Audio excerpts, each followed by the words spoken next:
আমার এখানে কাটাপোনা মাছের ঝালটা রেডি হয়ে গেছে।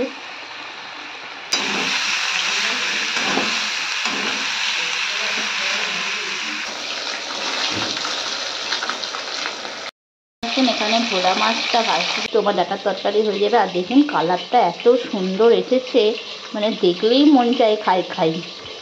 কিনছেন না? বাজারে যা হতো তাই খেতে। চাষের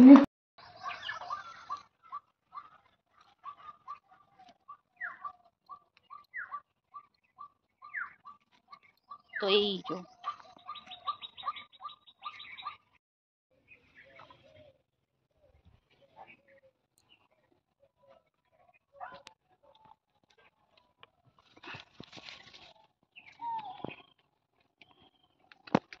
তো এই দেখো গাছে ফুল ফুটেছে, সাদা সাদা ফুল। তো এগুলো কিছুটা তুলছি।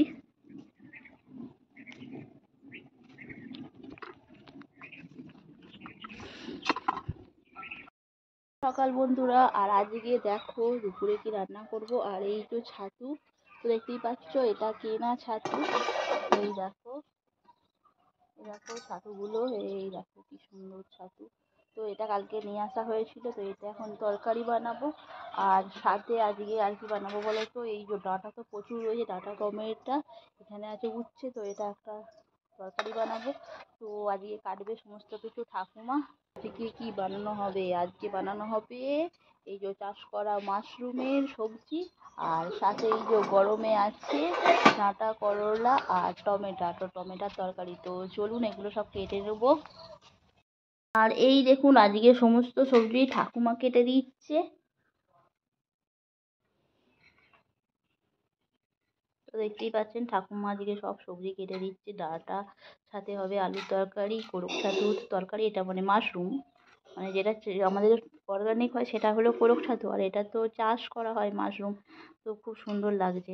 তো বন্ধুরা দেখতেই পাচ্ছেন সব কাটাকুটি পুরো পরিষ্কার হয়ে গেছে। আর এটা হলো মাশরুম, ঠাকুমা একদম পরিষ্কার করে ধুয়ে দিয়েছে।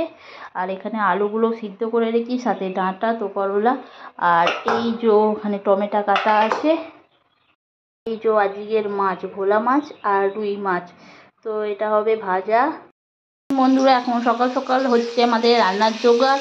আর এদিকে দুটো কড়া চাপিয়ে দিয়েছি, এদিকে হবে একটু ডাঁটা দিয়ে উচ্ছের চচ্চড়ি আলু দিয়ে, আর এদিকে মাশরুমের তরকারি, আর এদিকে দুটো রকম মাছ আছে, রুই মাছ আর ভোলা মাছ। তো মাছটা এখন ভাজবো, আর এদিকে আমার করলাটা ততক্ষণ আস্তে আস্তে ভাজা হোক। তো এদিকে করলাটা ভাজা হয়ে গেছে, তো তুলে নেবো করলাটা। মাছটা গন্ধ। তো এদিকে দেখতে পাচ্ছেন মাছটা ভাজতে দিয়েছি। তো দেখতে পাচ্ছেন টমেটোটা একটু ভেজে নিলাম।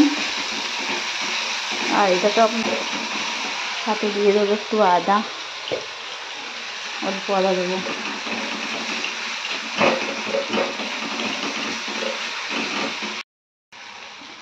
দিয়ে দেবো এই জল দেয়া, হলুদ গুঁড়ো। আর এই দেখতে পাচ্ছেন একদম মশলা থেকে ছেড়ে দিয়েছে তেল।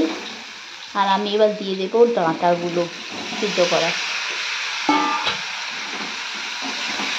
তো এটা একটু ভালো করে নাড়বো। আর কড়াটা যেহেতু একদমই ছোটো হয়ে গেছে কড়াটা, তো এই দেখুন ডাঁটাটাকে ভালোভাবে কষে নিচ্ছি।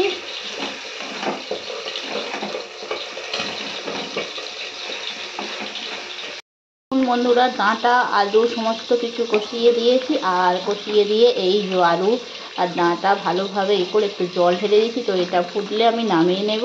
তো আমার ডাঁটার তরকারি দিয়েছি, তো কটা ভোলা মাছ আনা হয়েছিল একটু ভাজা হয়েছে, আর বাকি দুটো আছে এগুলো ভেজে নিচ্ছি।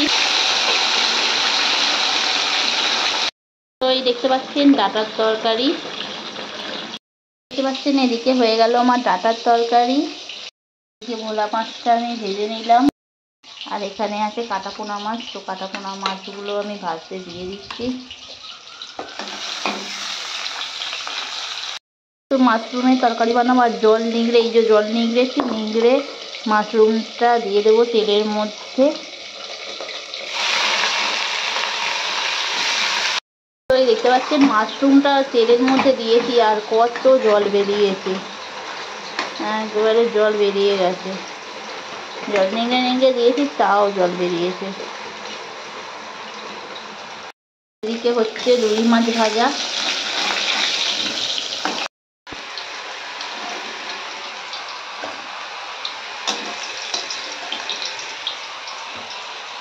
তো দেখতে পাচ্ছেন আমি পেঁয়াজটা ভেজে নিচ্ছি।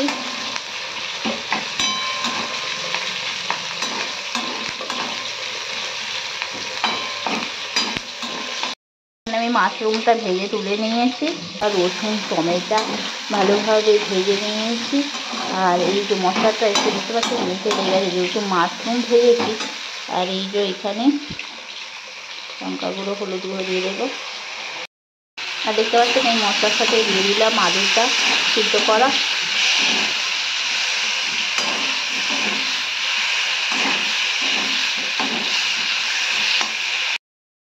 আর এই পরে দিয়ে দিচ্ছি ভেজে রাখা মাশরুমটা।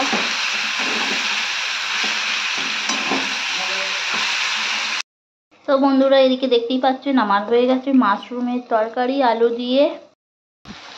আর এই যে মাছের ঝাল হবে, তো মাছের ঝালের জন্য মশলাটা এখন কষিয়ে নিচ্ছি।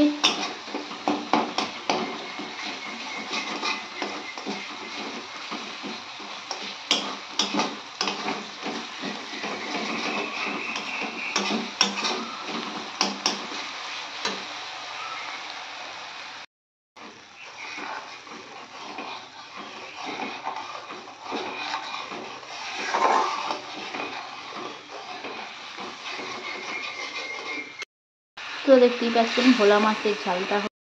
তো এদিকে ভোলা মাছের ঝালটা হয়ে গেল, আর এদিকে হচ্ছে কাটাপোনা মাছের ঝালটা ফুটছে।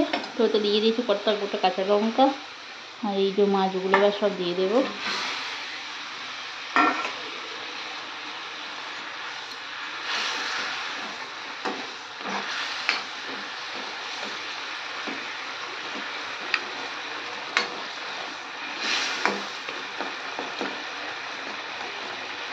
ডাঁটা দিয়ে করলা দিয়ে আলু দিয়ে চচ্চড়ি, এখানে মাশরুমের তরকারি, এখানে ভোলা মাছের ঝাল, আর এই যে হচ্ছে কাটাপোনা মাছের ঝাল। আমার এখানে কাটাপোনা মাছের ঝালটা রেডি হয়ে গেছে।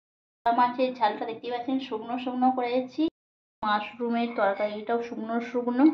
আর এখানে তো ডাঁটা আলু করলার একটা চচ্চড়ি হয়েছে। তো বন্ধুরা দেখো ঠাকুমা এখানে কি করছে, ঠাকুমা এখানে ঝাড়ু বানাচ্ছে। এই যে খেজুর গাছের পাতাগুলোকে এরকম ভাবে ছিঁড়ছে, ছিঁড়ে রোদ্দুরে শুকুর দিচ্ছে। তো রোদ্দুরে শুকুর দিয়ে হালকা হয়ে যাবে, আর এগুলো হবে ঝাড়ু। তো দুপুর বন্ধুরা, আর এই দেখো ঠাকুমা খেতে বসেছে। তো এখানে এটা হলো আমার খাবার, এতটা খাবো না। ডাঁটা খেলে পেট ভরে যায়। তো আজকে হয়েছে দুপুরেতে মাশরুম, আর এই দেখো মাশরুম। এটা আমি ছোট থেকেই পছন্দ করি না।